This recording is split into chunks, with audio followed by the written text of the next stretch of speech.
Hi students. So public exam 2026ல arts குரூப்காக study week plan வந்து நம்ம அப்லோட் பண்ணியிருந்தோம். இந்த வீக்லி ஸ்டடி பிளான் வந்து ஒரு 4 வீக்ஸ்க்கு நம்ம அப்லோட் பண்றதா சொல்லியிருந்தோம். லாஸ்ட் வீக்கோட 3 வீக்ஸ் முடிஞ்சது. ஸோ இந்த 4th வீக் வந்து ஆக்சுவலா வந்து லாஸ்ட் வீக் அப்லோட் பண்ணியிருக்க வேண்டியது. ஸோ அதர் ஒரு சில வீடியோஸ்லாம் அப்லோட் பண்ணும் அப்படிங்கிற ஒரு ஒர்க்னால இந்த வீக் இந்த வீடியோ வந்து அப்லோட் பண்ண முடியல. ஸோ இது வந்து லாஸ்ட் வீக் வீடியோ. நம்ம 3rd வீக்லயே நம்ம வந்து எல்லாத்தோட போர்ஷனும் வந்து நம்ம கம்ப்ளீட் பண்ணிட்டோம். ஸோ ரிவைஸ் பண்றது படிக்க வேண்டிய போர்ஷன்ஸ் எல்லாமே வந்து 3rd வீக்லயே நம்ம கம்ப்ளீட் பண்ணிட்டோம். ஸோ இந்த 4th வீக்ல வந்து நம்ம காமர்ஸ் மட்டும்தான் ஒரு 4 லெசன் வந்து பெண்டிங் வச்சிருந்தோம். 19, 23, 24, 25. ஸோ இந்த 4 லெசன்ஸை வந்து நீங்க இந்த வீக் வந்து கம்ப்ளீட் பண்ணிடுங்க. அதுக்கப்புறமேட்டு இந்த 6 சப்ஜெக்டையுமே வந்து ரிவைஸ் பண்ணுங்க. ஓகேவா? என்னென்ன இதுக்கு முன்னாடி ப்ரீவியஸா நீங்க படிச்சிருக்கீங்களோ அது எல்லாத்தையுமே நீங்க ரிவைஸ் பண்ணி பாருங்க. ஸோ இந்த எக்ஸாமுக்கு இந்த 1 வீக் மட்டும்தான் உங்ககிட்ட வந்து கையில இருக்கு. நெக்ஸ்ட் வீக் போயிட்டீங்க அப்படிங்கக்குள்ள நம்ம லாங்குவேஜ் சப்ஜெக்ட்டுக்கு இம்பார்ட்டன்ஸ் கொடுத்துட்டு மற்ற நம்மளோட மெயின் சப்ஜெக்டை படிக்க முடியாத ஒரு சூழ்நிலை இருக்கும். ஸோ மோஸ்ட்லி இந்த மெயின் சப்ஜெக்ட்டுக்கான போர்ஷன் எல்லாத்தையுமே நீங்க என்ன பண்ணிடுங்க, இந்த வீக்லயே வந்து கவர் பண்ணி முடிச்சிடுங்க. ஓகேவா? இதுல தமிழ் சப்ஜெக்டை பார்க்கக்குள்ள தமிழ்ல வந்து மெயினா வந்து இந்த இலக்கண பகுதியில வந்து நிறைய பேத்துக்கு வந்து மார்க் போகும். ஸோ இந்த இலக்கண பகுதிக்கு அப்படின்னு சொல்லிட்டு நம்ம செப்பரேட்டா வந்து ஒரு பிளேலிஸ்ட் ரெடி பண்ணியிருக்கோம். ஸோ அதுக்கான லிங்க் வந்து இந்த பிடிஎஃப்ல நம்ம கொடுத்துருக்கோம். ஸோ நீங்க ஜஸ்ட் இந்த வீடியோக்கு கீழே இருக்க டிஸ்கிரிப்ஷன்ல வந்து ஒரு லிங்க் கொடுப்போம், இந்த பிடிஎஃபோட லிங்க். அந்த லிங்கை நீங்க டவுன்லோட் பண்ணீங்க, அந்த லிங்கை டச் பண்ணி இந்த பிடிஎஃப் நீங்க டவுன்லோட் பண்ணீங்க அப்படின்னா ஸோ அந்த பிடிஎஃப்ல நம்ம பிளேலிஸ்ட்டுக்கான லிங்க் இருக்கும். அதில் வாட்ச் வீடியோ லைக் இதை கிளிக் பண்ணீங்க அப்படின்னா உங்களுக்கு டைரக்டா அந்த வீடியோக்குள்ள போயிடும். ஸோ இதில் நம்ம என்னென்ன கொடுத்துருக்கோம் அப்படின்னா புணர்ச்சி விதி, பகுப்பத உறுப்பிலக்கணம், இலக்கண குறிப்பு, அதுக்கப்புறம் அணி இலக்கணம், மயங்கொலி சொற்கள், இது எல்லாமே கொடுத்துருக்கோம். ஸோ இதில் நீங்கள் இருக்க இந்த எல்லா வீடியோஸும் வந்து கிட்டத்தட்ட ஒரு 6 வீடியோஸ் இருக்கும். ஸோ இந்த 6 வீடியோஸை நீங்கள் பார்த்தீங்க அப்படின்னாலே கண்டிப்பாக ஒரு 16 மார்க்ஸ் வரலும் நம்மளால ஈஸியாக ஸ்கோர் பண்ண முடியும்.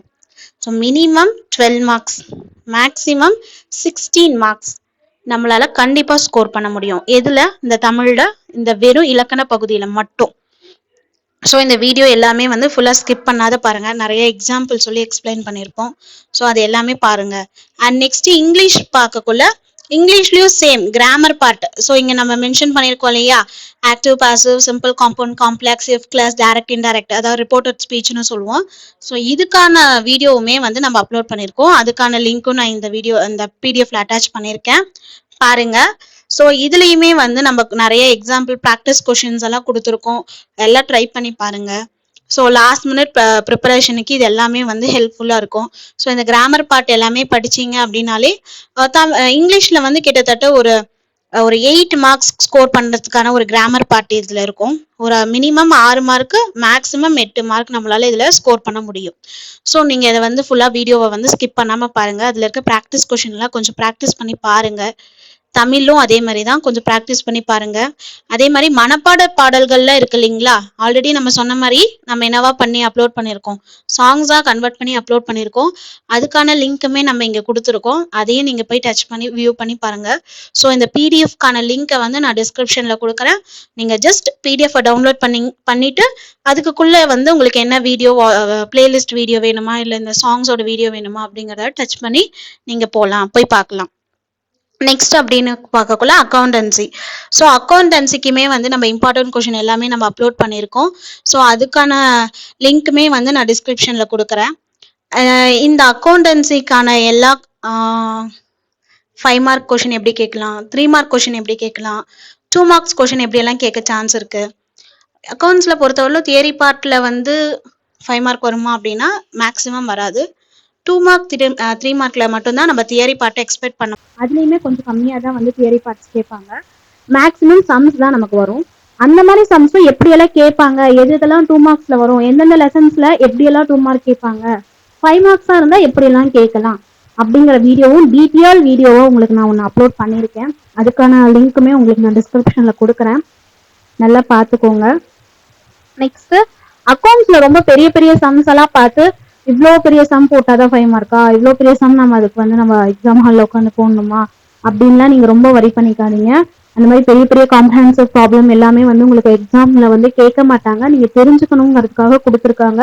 அவ்வளோ பெரிய சம் வந்து கேட்க மாட்டாங்க. அதையும் நான் அந்த வீடியோல மென்ஷன் பண்ணியிருக்கேன். இருந்தாலும் உங்களுக்கு ஜஸ்ட் ரிமைண்ட் பண்றதுக்காக சொல்றேன். நெக்ஸ்ட் வந்து 1 மார்க் கொஸ்டின்ஸ்.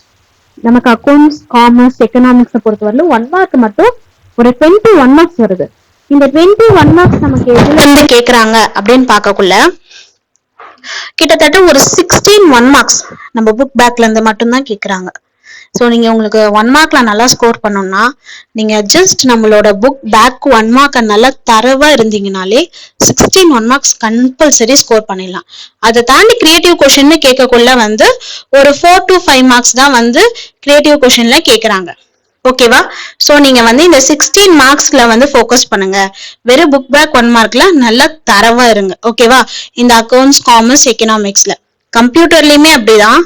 கம்ப்யூட்டர்லயுமே கிட்டத்தட்ட ஒரு 10 1 மார்க்ஸ் நியர் வந்து புக் பேக்ல இருந்து தான் கேட்பாங்க. கம்ப்யூட்டர்ல டோட்டலாவே 15 1 மார்க்ஸ் தான்.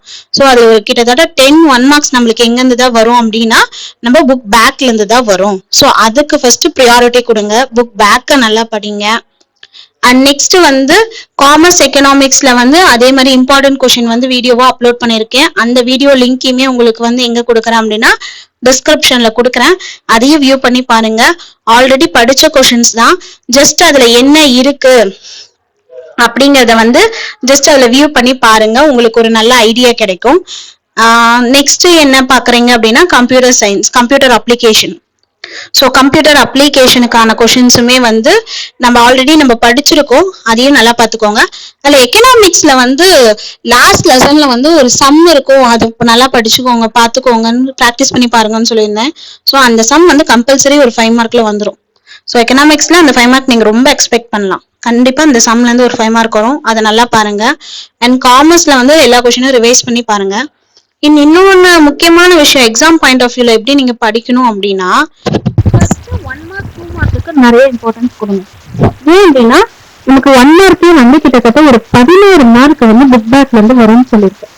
அதை தாண்டி 7 2 மார்க் நம்ம எழுதணும் அப்படின்னா 10 2 மார்க் கொடுத்து 7 எழுத சொல்றாங்க. அந்த 10ல கிட்டத்தட்ட ஒரு 7 2 மார்க் 8 2 மார்க் புக் பேக்ல இருந்து தான் கேட்பாங்க. 2 or 3 கொஸ்டின்ஸ் மட்டும்தான் கிரியேட்டிவ் கொஸ்டினா புக் இங்ல இருந்து கேட்க போறாங்க. ஓகேவா? ஸோ நீங்க வந்து 7 2 மார்க்ல வந்து 6 2 மார்க் கம்பல்சரி புக் பேக்ல இருந்து தான் வரும். அட்டென்ட் பண்ற மாதிரி தான் வரும். இன்கேஸ் கம்பல்சரி கொஸ்டின்ல வந்து அந்த கம்பல்சரி கொஸ்டின்ல வந்து கிரியேட்டிவ் கொஸ்டின் கொடுத்தா மட்டும்தான் உங்களால அட்டென்ட் பண்ண முடியாத ஒரு சிச்சுவேஷன் வரும். ஸோ அதை விட்டா கூட 6 2 மார்க் உங்களால கண்டிப்பா அட்டென்ட் பண்ண முடியும். எல்லாமே எங்கிருந்து வரும்? புக் பேக்ல இருந்து தான் வரும். ஓகேவா?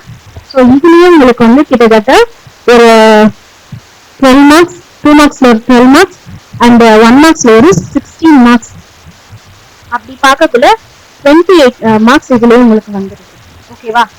16 plus 12 28 மார்க்ஸ் இதுலயே நீங்க ஸ்கோர் பண்ணிடுவீங்க. ஆக்சுவலா நீங்க 25 எடுத்த பாஸ், இதுலயே நீங்க 28 வாங்கிடுவீங்க. இதுல வெறும் 1 மார்க் 2 மார்க்ல மட்டும். இதை தாண்டி நம்ம 3 மார்க் இருக்கு அண்ட் 5 மார்க்ஸ் இருக்கு. அதுக்குமே நம்ம இம்பார்ட்டன்ட் கொஸ்டின்ஸ் எல்லாம் நிறைய அப்லோட் பண்ணியிருக்கோம். அண்ட் 3 மார்க்குமே வந்து எல்லா கொஸ்டினும் படிங்கன்னு சொல்லி உங்களுக்கு நான் ரெஃபர் பண்ணியிருக்கேன். வீக்லி பிளான்ல நிறைய 3 மார்க்ஸ் அண்ட் 5 மார்க்ஸ் நம்ம கவர் பண்ணியிருக்கோம். ஸோ இதெல்லாம் நீங்க எடுத்தீங்கன்னா கண்டிப்பா ஒவ்வொரு சப்ஜெக்ட்லயும் இன்னும் இல்லாம 60 70 பிளஸ் ஸ்கோர் பண்ணலாம். இதுல வெறும் 90க்கு 60 70 பிளஸ் ஸ்கோர். ஸோ நினைச்சு ரொம்ப பேனிக்லாம் எடுத்துக்காதீங்க. ரொம்ப ஈஸியா இருக்கும். ஏன்னா எல்லாமே நீங்க படிச்சுட்டீங்க. இதுக்கு மேல புதுசா படிக்கிறதுக்கு ஒண்ணும் இல்லை. படிச்சதை நல்லா ரிவைஸ் பண்ணுங்க. இதுக்கு மேல எது புதுசா படிச்சு ரொம்ப ரிஸ்க் எடுக்காதீங்க. ஏன்னா லாஸ்ட் மினிட்ல புதுசா படிச்சோம் அப்படின்னா நம்ம ரொம்ப ப்ரெஷர் ஆயிடுவோம். ஸோ மென்டல் ப்ரெஷர் அதிகமாயிடும். So don't take too much risk. Already படிச்ச கொஸ்டினை நல்லா ரிவைஸ் பண்ணுங்க. 1 மார்க் 2 மார்க்குக்கு அதிகம் கான்சென்ட்ரேட் பண்ணுங்க. நிறைய பேர் என்ன பண்ணிடுவாங்க, 5 மார்க்ஸ் தான் நிறைய கொஸ்டின் இருக்கு, பெரிய பெரிய கொஸ்டினா இருக்கு, ஸோ நான் ஃபர்ஸ்ட் 5 மார்க் முடிச்சிடுறேன், அப்புறம் லாஸ்டா 2 மார்க் 1 மார்க்லாம் குட்டி குட்டியா தானே இருக்கு, அதை நான் கடைசியா பாத்துக்கிறேன் அப்படின்னு சொல்லி நிறைய பேர் இந்த தப்பு பண்ணுவீங்க. தயவு செஞ்சு அந்த தப்பு பண்ணாதீங்க. ஏன்னா கடைசி நிமிஷத்துல படிக்கிறேன்னு சொல்லிட்டு நிறைய பேருக்கு டைம் இல்லாம அதை அப்படியே படிக்காமயே ஒமிட் பண்ணிட்டு போயிடுவீங்க. சரி 1 மார்க் 2 மார்க் தானே பாத்துக்கலாம் அப்படின்னு சொல்லிட்டு ரொம்ப லெத்தாலஜிக்கலா விட்டுருவீங்க. ஸோ அந்த தப்பு என்னைக்குமே பண்ணாதீங்க. ஃபர்ஸ்ட் 1 மார்க் 2 மார்க்குக்கு ப்ரியாரிட்டி கொடுங்க. அதை ஃபர்ஸ்ட் முடிச்சு எடுத்து வச்சிருங்க. அது ஒரு 3 மணி நேரம் 4 மணி நேரம் தான் டைம் எடுக்குமே. அதுக்குள்ள அதை முடிச்சு அதை எடுத்து வச்சிருங்க. அப்போ ஒரு செல்ஃப் கான்பிடென்ட் வரும். அப்பாடா நம்ம இதை படிச்சாச்சு, கண்டிப்பா நம்ம 30 மார்க் அதுல செக்யூர் பண்ணிடலாம். அது தாண்டி இருக்கக்கூடிய 70 மார்க், சாரி 60 மார்க்குக்கு எப்படி ஃபோக்கஸ் பண்றது அப்படிங்கறத பாருங்க. ஓகேவா?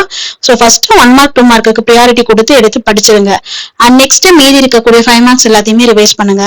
சோ இதுல இதை தாண்டி உங்களுக்கு சப்ஜெக்ட் ஆர் ஸ்டடி ரிலேட்டடா ஏதோ டவுட் இருக்கு, ஏதோ ஒரு ஸ்டடி மெட்டீரியல் தேவைப்படுது அப்படின்னா நீங்க இந்த வீடியோவோட கமெண்ட்ஸ்ல வந்து உங்களுக்கு என்ன தேவைப்படுது, என்ன குவரிஸ் இருக்கு அப்படிங்கறத டைப் பண்ணி போடுங்க. முடிஞ்ச அளவுக்கு இந்த வீக்ல வந்து உங்களுக்கு என்ன டவுட் இருந்தாலும், என்ன கிளாரிபிகேஷன் இருந்தாலும் அதை நாங்க வந்து கிளியர் பண்ணி ஒரு வீடியோ அப்லோட் பண்றோம். சோ எல்லாருமே எக்ஸாம்க்கு நல்லா படிச்சிருப்பீங்கன்னு நம்புறோம். பயப்படாதீங்க, நீங்க படிச்சது மட்டும்தான் எக்ஸாமுக்கு வரும். Don't get too much pressure.